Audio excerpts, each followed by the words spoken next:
É claro que é muito importante para a gente poder falar sobre o que está acontecendo hoje, mas a gente precisa voltar um pouquinho nesse relógio e entender tudo o que aconteceu, ou destacar, e eu vou pedir aos nossos convidados que puxem na memória, né, os principais fatos, o que mais marcou, né, na opinião dos nossos comentaristas nesse confronto entre Rússia e Ucrânia.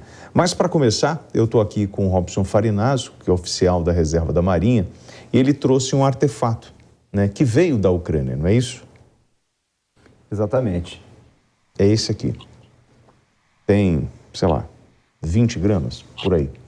Nessa faixa, talvez um pouco mais. A gente tem aqui, deixa eu chegar aqui um pouquinho para frente, então só para a gente ter uma ideia, você que está em casa, ele tem, parece uma chave, né?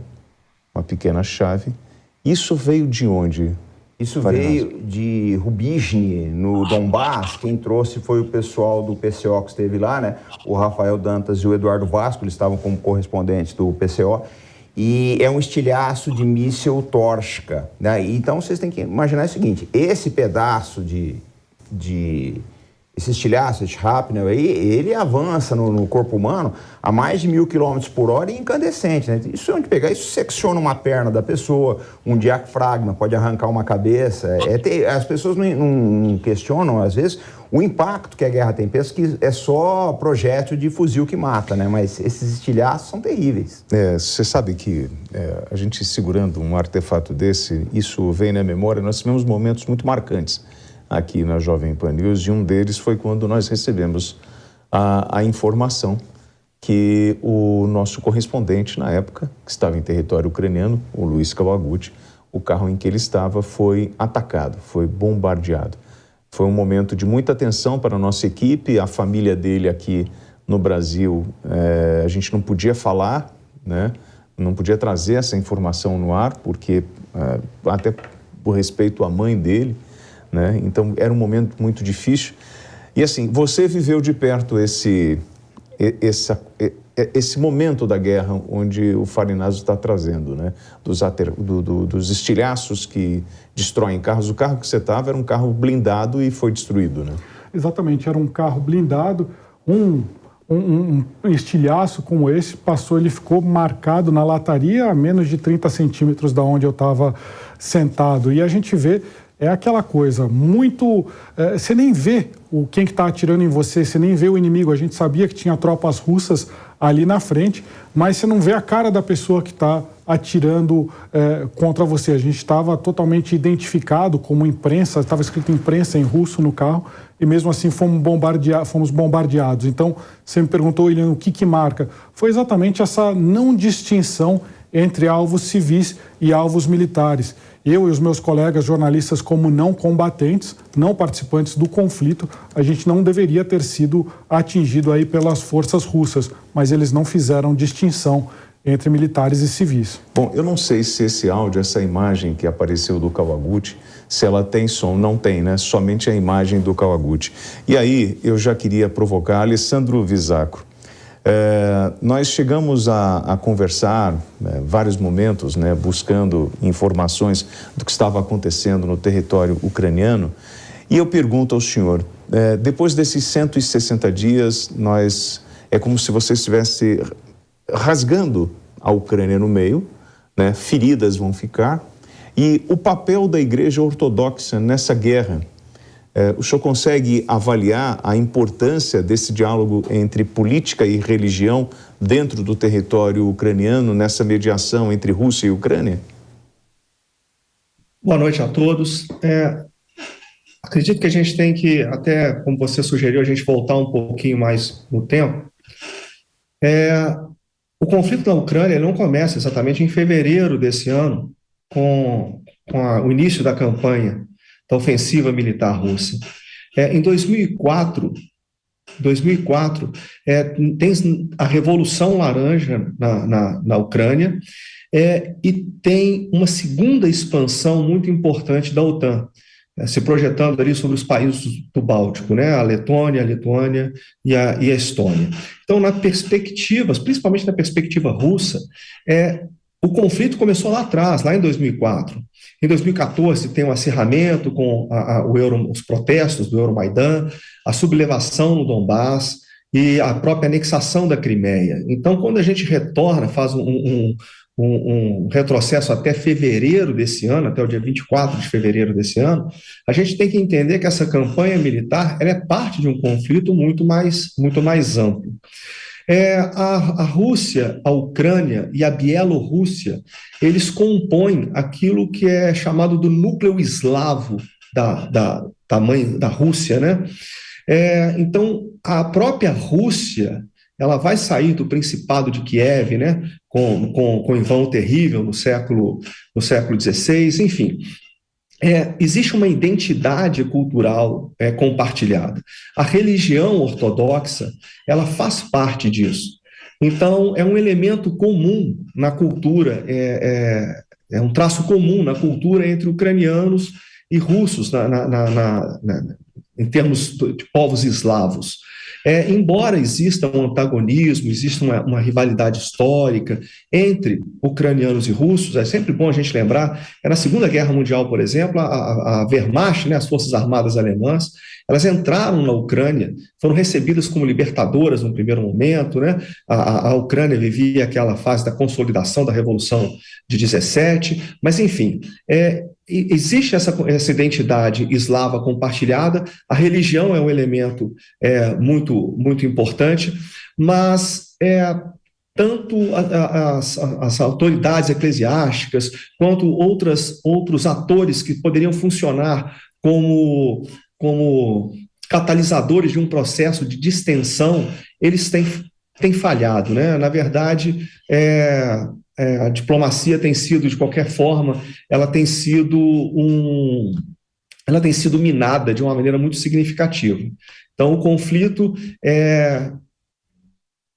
ele caminha, talvez, uma distensão no campo político, mas no campo militar a coisa está muito mais próxima de uma campanha prolongada, que mesmo com a imposição de cessar-fogo, a violência vai se prolongar de outras formas, adquirindo outras características. Sobre o papel da Igreja Ortodoxa nesse confronto, o senhor poderia me responder? A Igreja Ortodoxa nesse confronto? Sim.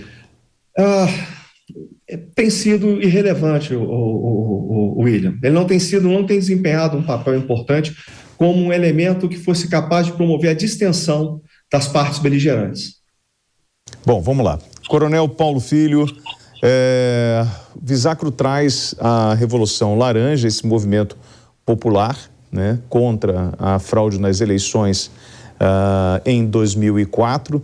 O senhor também enxerga esse momento de tensão em 2004 que vai desencadear nesse processo todo de retomada de território, dessa reivindicação por parte daqueles que moram em território ucraniano? Boa noite, William. Boa noite. Boa noite, Visacro, Luiz, Robson, a todos que nos ouvem. É um prazer estar com vocês mais uma vez aqui. Eu concordo com o Visacro. O movimento de 2004 ele é muito importante, né? Ele já mostra lá em 2004, na Revolução Laranja, um país dividido ao meio, com o leste muito fortemente, muito claramente votando em candidatos pró-russos, o oeste em candidatos pró-ocidentais. Isso vai se refletir de novo nas eleições seguintes, até as últimas eleições, né? Então o país sempre foi bastante dividido do ponto de vista eleitoral, com uma parte pró-russa e uma parte pró-ocidente. Essa divisão vai se manifestar com as origens do Euromaidan, né? Quando o Yanukovych ele muda o rumo do país, que vinha caminhando para o ocidente, ele interrompe a votação das leis que estavam aproximando o país da União Europeia. Isso causa as revoltas que vão explodir no Euromaidan, num processo, né, de revolta popular que vai explodir no Euromaidan e vai dar origem à sublevação no Donbas, a intervenção russa, tanto no Donbas quanto na Crimeia. Então, realmente, a guerra, essa campanha começou no dia 24 de fevereiro, mas ela tem suas origens lá atrás, né? nessa inconformidade também do presidente Putin com a própria existência da Ucrânia como um ente individual, né, um ente independente. Mas só que com os 160 dias de guerra, o povo ucraniano já deu mostras sobejas, né, de que deseja caminhar pela independência, né? Isso para mim está muito claro. Bom, vamos lá, Farinazzo. Quando começou a guerra e a gente acompanhava, né, o Putin rasgando todos os tratados, invadindo a Ucrânia, onde se falava assim, bom, e qual é a punição para Putin? Né? Quem é que vai penalizar Putin pelo que ele está fazendo? Isso, em algum momento, vai acontecer ou ele sai ileso deste avanço? William, é muito difícil. Primeiro, você tem uma dependência muito grande da Europa com relação à Rússia no quesito energia, né? A Alemanha está numa sinuca de bico aí, a Itália também, né? A própria Espanha, eles são grandes importadores do gás russo e não existe uma solução a curto prazo para substituir essa energia. Eles já estão pensando em diversas outras soluções a toque de caixa, mas nenhuma delas é viável no curto prazo. Nós vamos ter um inverno bastante complicado esse ano. E isso no quesito econômico, né? Não se conseguiu quebrar a Rússia como era intencionado, né? Eu lembro que, acho que foi a Liz Truss, se não me engano, a ministra das Relações Exteriores da Inglaterra, do Reino Unido, ela falou que eles iam quebrar a Rússia, iam fazer falir a Rússia, e isso não aconteceu. Então, isso já é meio complicado, que é a única arma que se tem contra o Putin no momento. E outra também, você não vai conseguir levar a um tribunal uma liderança de um país que tem mais de 7 mil ogivas nucleares. Esse é outro problema complicado. E terceiro é o problema militar, né? Os Estados Unidos já colocaram, os Estados Unidos e os seus aliados já colocaram na Ucrânia, mais ou menos, eles estão colocando 53 bilhões de dólares. Se você for fazer uma estimativa com relação aos gastos militares de 2020, a Ucrânia deve ter mais ou menos o 8º orçamento militar do planeta, né? E não se sabe se isso está se convertendo em ganhos no terreno. Então, no curto prazo, é muito difícil a gente ver uma punição para o Putin. E as economias ocidentais, as economias da Europa Ocidental, estão sofrendo bastante. Está bastante nebuloso o cenário. E aí, Kawaguchi, você que esteve no território ucraniano, quando a gente falava, né, quem vai punir Putin? Ele rasgou todos os tratados e nós observávamos os ucranianos falando, olha, nós precisamos de uma reação do Ocidente, da OTAN. Aí vieram as sanções e todos esperavam que os oligarcas iam ajudar nessa pressão em cima do Putin para parar a ofensiva, mas nem isso parou o Putin. Exatamente, parece que não surtiu o efeito que os Estados Unidos e os seus aliados esperavam. Eles achavam que todo o governante, principalmente em países como a Rússia, que é considerado por muitos analistas como um país mais autocrático, mais autoritário, a pessoa não governa sozinha, ela tem um círculo de apoio, uma entourage. E o Ocidente acreditou que minando essas pessoas, tirando aí seus bens de luxo, seus iates, bloqueando as suas contas bancárias, isso poderia fazer com que Putin perdesse o apoio. A ideia era essa, uma mudança de regime da Rússia até. Isso foi falado pelo Biden, depois teve que ser, o presidente dos Estados Unidos, depois teve que ser desmentido. Ele falou, não, essa é a minha opinião, não é uma política de Estado americana. Mas com certeza não chegou no que os americanos estavam pensando, que era que o Putin perdesse seu apoio. Muito pelo contrário, ele está com altos índices de aprovação. Mas a gente não sabe até que ponto, porque também altos índices de aprovação, há uma lei lá, por exemplo, na Rússia, que se a pessoa trata a guerra como guerra e não como os termos que eles colocaram, uma operação militar especial, a pessoa pode pegar uma punição de 15 anos de cadeia. Então é difícil dizer se a opinião pública realmente está falando a verdade ou está pressionada. Alessandro Visacro, analista militar. Quando a gente fala das sanções, né, e olha para Putin, essa experiência de Putin, ex-integrante da KGB, o saber usar a informação e a contra-informação, foi o que fez diferença para Putin conseguir esticar este conflito até aqui e ainda se manter no cargo, porque muitos falavam, olha, o Putin está sendo enganado, ele não consegue terminar esta empreitada, vai cair a qualquer momento, os oligarcas vão pressionar o Putin. mas ele se mostrou muito preparado, né, para esse tipo de empreitada. A gente tem que entender que a lógica que rege o Ocidente não é a mesma lógica que rege a Rússia. Isso é um aspecto fundamental. Então, isso ajuda a gente a entender um pouco o alcance limitado das sanções, ou melhor, a capacidade russa de fazer frente ao pacote de sanções econômicas muito robusto, muito agressivo, desferido pelo Ocidente contra Moscou, a resiliência de Putin como chefe de Estado. Se nós observarmos, o primeiro-ministro italiano já caiu, o primeiro-ministro inglês já caiu, dificilmente o presidente dos Estados Unidos vai conseguir se reeleger, e o Putin se mantém lá. Então, acho que aplicar na Rússia a mesma lógica que a gente tenta aplicar ao Ocidente, eu acho que é um erro muito grande, né? É um erro muito grande. Agora, a sua pergunta, William, ela traz um componente muito, muito significativo.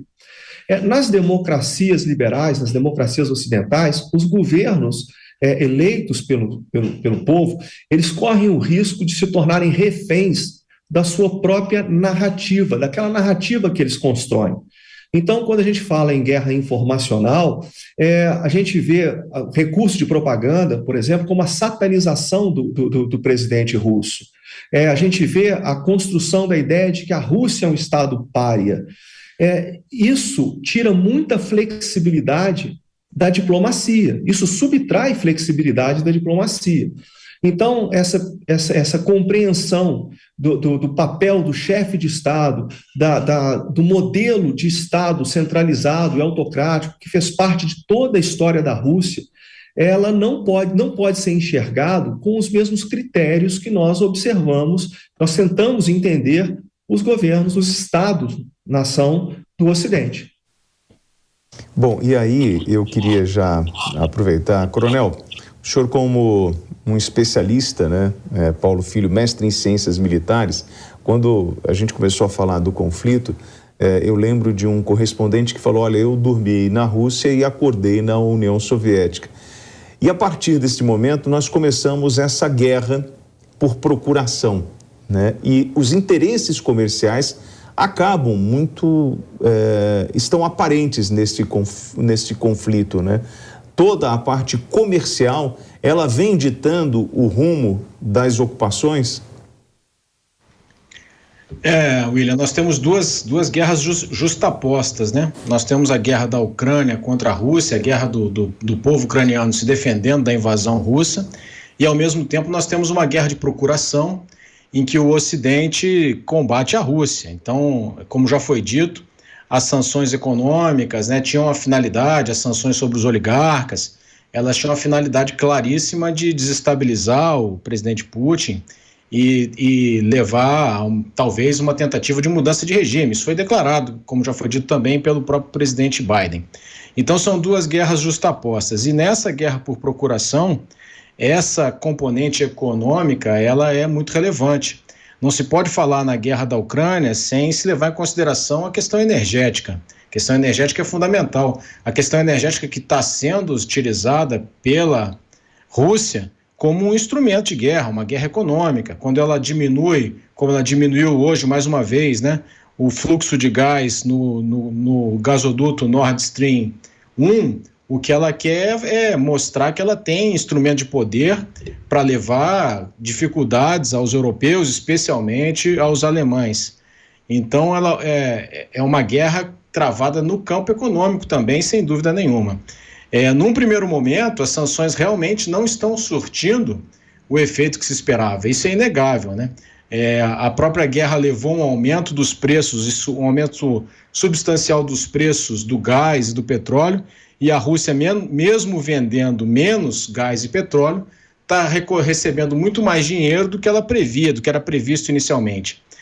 Mas eu tenho minhas dúvidas se no médio prazo, daqui a 5, 6, 7 anos, se a situação econômica da Rússia, que depende muito da venda dessas commodities, do petróleo e do gás, vai ser a mesma, porque esses países europeus vão encontrar outras fontes no médio prazo, não no curto, mas no médio prazo, e os russos terão muita dificuldade para encontrar substitutos à altura, né? Pela proximidade, pela riqueza europeia. Eles não vão conseguir encontrar substitutos para esse volume de gás vendido hoje em dia de petróleo. Mas, como você disse, William, a guerra econômica está sendo travada ao mesmo tempo e com muita intensidade. E aí, Farinazzo, você falou sobre essa dependência da energia russa, né?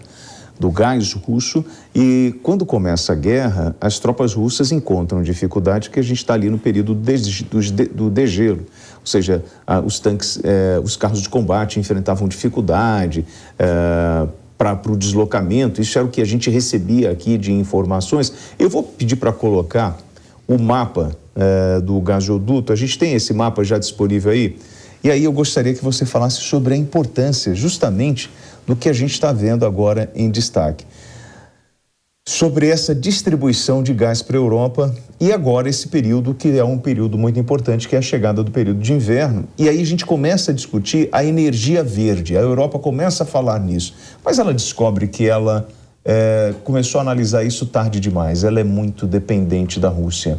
E como reverter isso a curto prazo? É impossível. Eu não sei se tem solução a curto prazo, William, que não seja na área da energia nuclear. Porque é o que o Coronel Paulo falou, né? No longo prazo, lógico que eles vão conseguir, eu não tenho dúvidas disso aí. Mas no atual momento, a Rússia pegou a Europa numa situação, talvez, porque o que acontece é o seguinte, vamos falar do histórico das sanções. Essas sanções foram aplicadas em diversos países, foram aplicadas contra a África do Sul, contra o Iraque, contra vários países, e acabou funcionando, porque eram países pequenos, com uma capilaridade comercial pequena, né? Mas no caso da Rússia, ela é um país grande, poderoso, nuclearizado, com uma força armada enorme, tá? E embora ela não tenha um PIB gigantesco, ela tem um ativo que é importantíssimo para a economia europeia, que é energia. Você não faz nada hoje em dia sem energia barata. Essa é a realidade. Você pega aqui, o estúdio está todo iluminado, exceto nós estamos transmitindo, porque a energia, ela tem um preço, né? Um preço justo, um preço acessível, você consegue tocar as atividades comerciais, atividades empresariais. No caso da Europa, o que eles estão vendo é o seguinte, já está se falando nesse inverno em ter que racionar o gás das indústrias para poder aquecer os lares europeus. Então você vai ter uma queda muito grande da produtividade, você talvez tenha lá para frente aí uma diminuição dos salários, você vai ter uma diminuição da competitividade da indústria europeia contra chineses e indianos que estão comprando energia da Rússia num preço com um bom desconto aí. Então, a importância da energia hoje é total, é uma das commodities mais importantes, é a energia, né? É tão importante quanto o alimento. A verdade é que a Europa, ela se viciou no gás barato da Rússia e atrelou a sua produção industrial e o seu conforto, né, dos lares vamos dizer assim, essa mercadoria. Agora, com a escassez, com o aumento de preço, etc., eles vão ter que redimensionar isso. O problema é o que nós já tratamos aqui, né? É que as lideranças são prisioneiras da narrativa, né? Então já caiu o Boris Johnson, já caiu o Draghi, já caiu também o primeiro-ministro da Bulgária, o primeiro-ministro da Lituânia, ela está também numa situação bastante complicada. Vai haver um custo político em função dessa debacle econômica. E aí, Kawaguchi, Putin cria a tal nova ordem mundial e quebra a hegemonia americana? Eu acho que é isso que está em questão, não como um pano de fundo, mas eu acho que entremeando toda a discussão sobre a guerra da Ucrânia, que é isso, você tem, quando a gente falou aqui sobre guerra de proxies, a Rússia enfrentando os Estados Unidos e os seus aliados, é exatamente isso, a gente tinha uma hegemonia mundial, onde os Estados Unidos ainda são a maior potência militar, potência econômica, agora está sendo equiparada pela China. Quando a Rússia usa meios militares para atacar a Ucrânia, ela está na prática questionando essa hegemonia dos Estados Unidos, mandando no resto do mundo.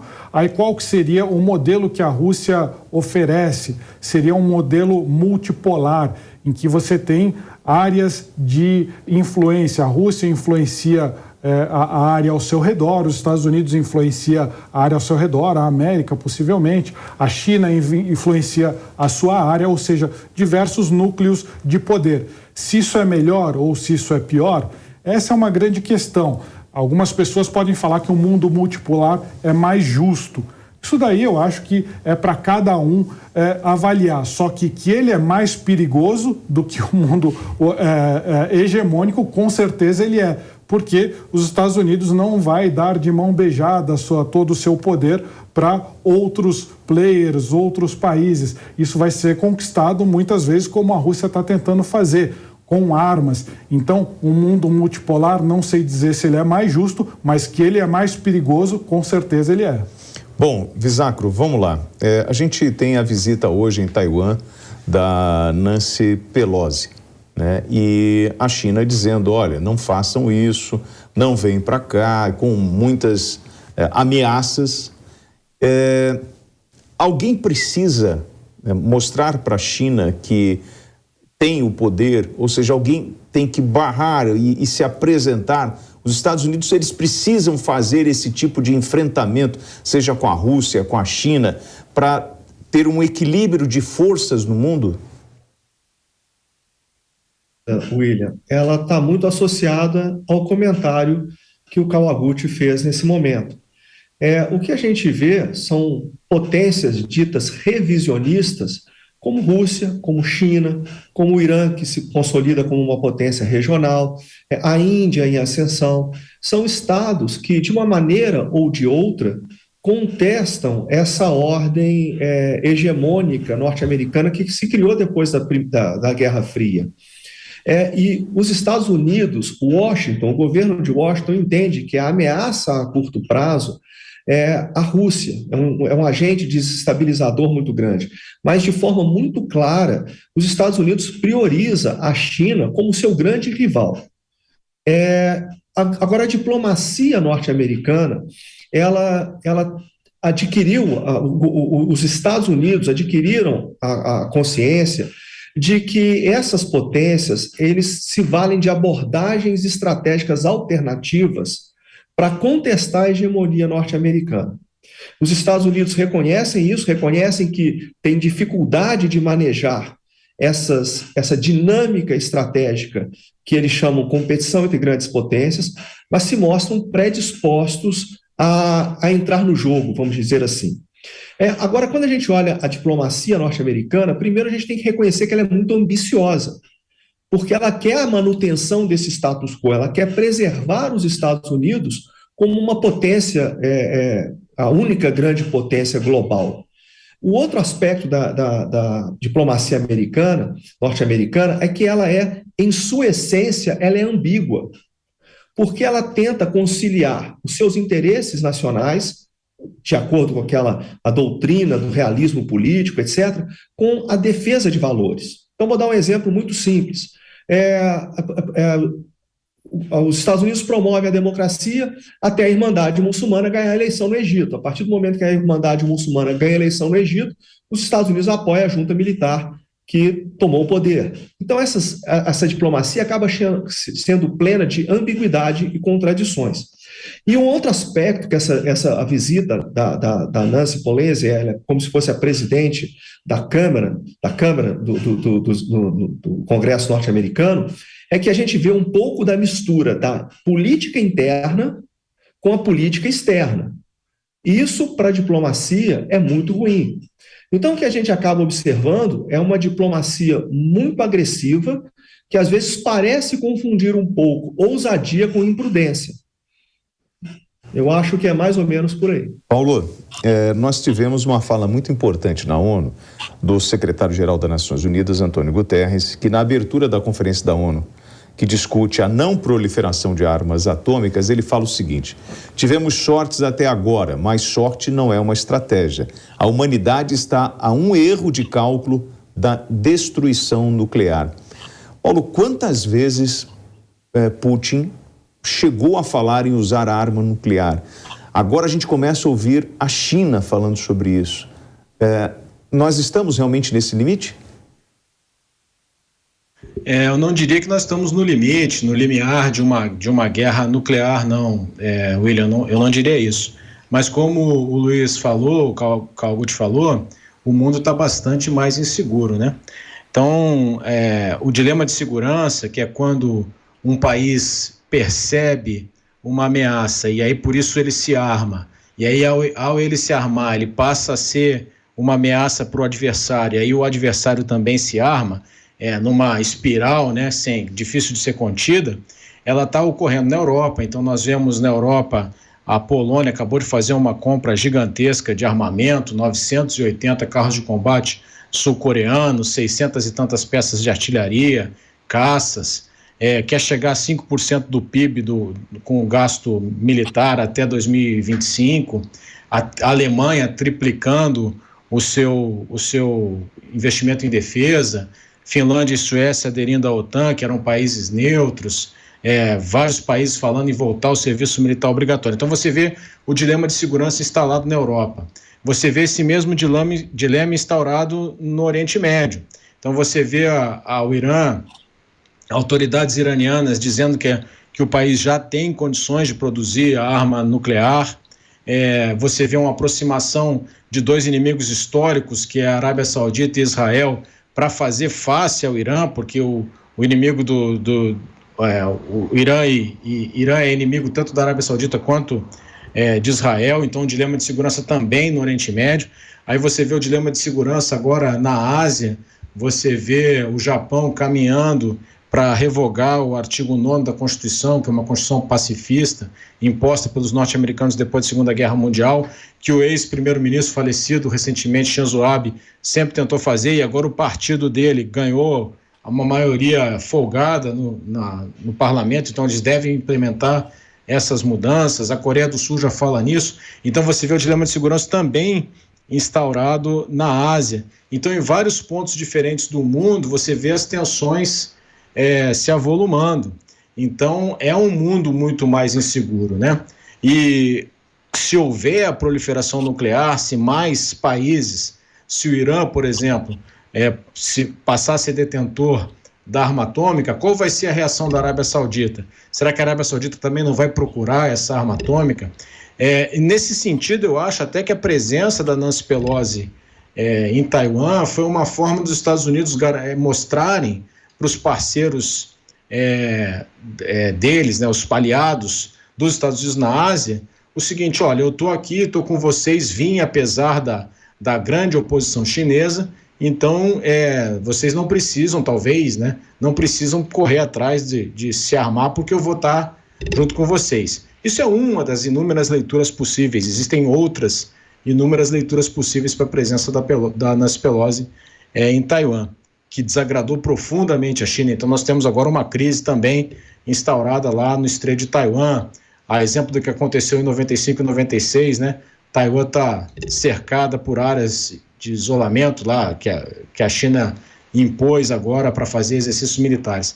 Então é um mundo muito mais inseguro. Eu não diria que nós estamos mais próximos de uma guerra nuclear, não diria isso, mas certamente estamos muito mais inseguros. Então, e aí, Farinazzo, a gente vinha, né, ouvindo o Paulo falar da pandemia, aí nós tivemos esse conflito na Ucrânia, lockdown na China, a economia com essa instabilidade, agora essa tensão em Taiwan. Quando os senhores que são especialistas, né, nesta área de olhar para o mapa geopolítico e identificar os pontos sensíveis, pontos de tensão, nós temos aqui, próximo do Brasil, você tem Colômbia com a presença das Farc, tem Venezuela, são pontos que estão aqui perto da gente e que são áreas de tensão, e é porque isso não é uma coisa comum, né, de você discutir. O que nós estamos fazendo aqui hoje, isso não é coisa do nosso dia a dia, isso agora começou muito em função da guerra na Ucrânia. Os senhores já tratam isso analisando o mapa geopolítico e encontrando esses pontos sensíveis, mas eles estão presentes no mundo inteiro, como o Paulo falou. Farinazzo? Tem uma coisa interessante, né, William? Você falou em pontos sensíveis aí. Tem uma coisa interessante que eu preciso relembrar aqui a audiência da Jovem Pan, né? Você vê, essa visita da Nancy Pelosi aí, que como o Coronel Paulo falou, foi uma sinalização dos Estados Unidos, não há dúvida a respeito disso. ela causou uma celeuma enorme na China. Mas eu quero lembrar um caso que aconteceu no Brasil, relatado pelo general Vilas Boas, aconteceu alguns anos atrás. Tem até vídeo na internet disso aí. Tem um vídeo que viralizou, dele falando o seguinte, que ele era, acho, comandante militar da Amazônia, um tenente, um capitão ligou para ele e falou: general, eu estou com o rei da Noruega aqui no posto de fronteira. Ele falou: acho que esse tenente tá ficando maluco, né? E foram ver, o rei da Noruega realmente estava na Amazônia. E ninguém ficou sabendo, nenhuma autoridade brasileira tomou ciência disso. Foi mais ou menos o equivalente a essa visita da Nancy Pelosi. Quer dizer, um chefe de Estado de um outro país entra aqui no Brasil, né? Se intromete claramente nos assuntos nacionais, e a coisa fica por isso mesmo. Então, esse vídeo do general Vilas Boas viralizou na internet, essa entrevista que ele deu aí. Eu acho o seguinte, William, eu penso dessa forma. A América do Sul, ela ainda vai ser um foco de tensão. A Kamala Harris, a vice-presidente dos Estados Unidos, falou recentemente que a mudança climática já é uma ameaça, tá? O assunto foi levado de novo recentemente na Organização das Nações Unidas, de maneira que o Brasil é muito cobiçado. A gente precisa olhar para esse cenário internacional com bastante carinho, pensar nas nossas defesas, pensar na nossa diplomacia, porque a América do Sul, ela é suscetível a ser focos de tensão no futuro. Eu não vejo nem os nossos vizinhos como um problema, nem Venezuela e Colômbia, mas eu vejo potências estrangeiras cobiçando aqui as nossas riquezas naturais. Esse caso do rei da Noruega é terrível. E foi bom só falar sobre isso, porque nós tínhamos até pouco tempo um avião, um caça saía da Venezuela, bombardeava Brasília e não era interceptado. Aí o governo brasileiro vai lá e consegue os Gripens, não é isso? Traz, Kawaguchi, uma tecnologia. Mas a gente tem alguns processos, como submarino nuclear e outros projetos dentro das Forças Armadas, mas você precisa de capital, de dinheiro, de investimento e tocar isso para frente. Nós ainda estamos muito imaturos nisso, Kawaguchi? Exatamente, é uma questão política. De fato, por exemplo, o exemplo dos Gripens. A gente tem agora a principal defesa do Brasil contra uma ameaça, contra caças, contra aviões estrangeiros, seria serem interceptados aí por aviões brasileiros. Mas a gente não tem, por exemplo, sistemas de defesa antiaérea que sejam significativos. A gente tem 3 tipos de defesa antiaérea: de curto alcance, médio alcance e longo alcance. O Brasil só tem defesa antiaérea de curto alcance e não existe nenhum projeto que já esteja, de fato, sendo desenvolvido em larga escala para você ter uma defesa aérea de longo alcance. Se você pegar a guerra Rússia e Ucrânia, por exemplo, eles estão usando largamente esse tipo de defesa, que são os chamados S-300, que são mísseis antiaéreos aí que podem atirar em outros mísseis ou em outros aviões. Por exemplo, se viesse um míssil sendo atirado, um míssil de cruzeiro sendo atirado contra o Brasil, você não pode mandar um Gripen para tentar abater esse míssil. Você vai ser atingido pelo míssil, você não tem a defesa antiaérea é muito pequena.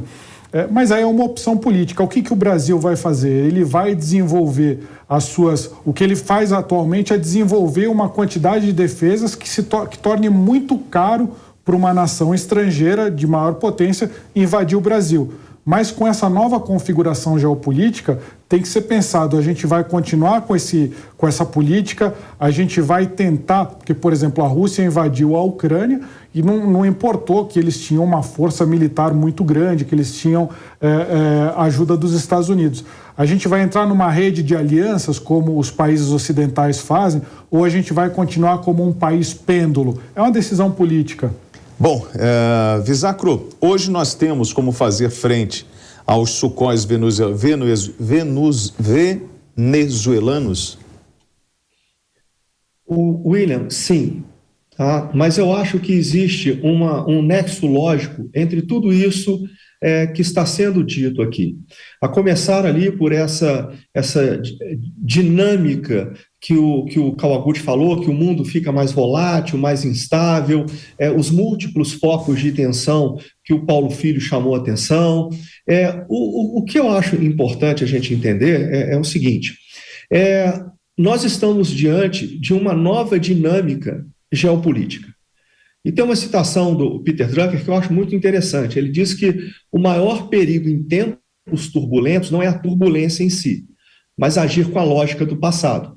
Então, no meu entendimento, o que a gente precisa é de uma compreensão mais ampla, mais sistêmica, de toda essa disputa geopolítica, essa disputa geoestratégica. E quando você fala na América Latina, a primeira coisa que a gente tem que entender é que, do mesmo jeito que a Ucrânia está dentro daquilo que a Rússia considera a sua esfera de influência, os Estados Unidos têm, de acordo com a doutrina Monroe, a América Latina como a sua esfera de influência. Então, o fato de hoje a América Latina ela ser permeável para iniciativas, para a presença de potências extra-regionais, como, por exemplo, a China. A principal ferramenta chinesa é a geoeconomia.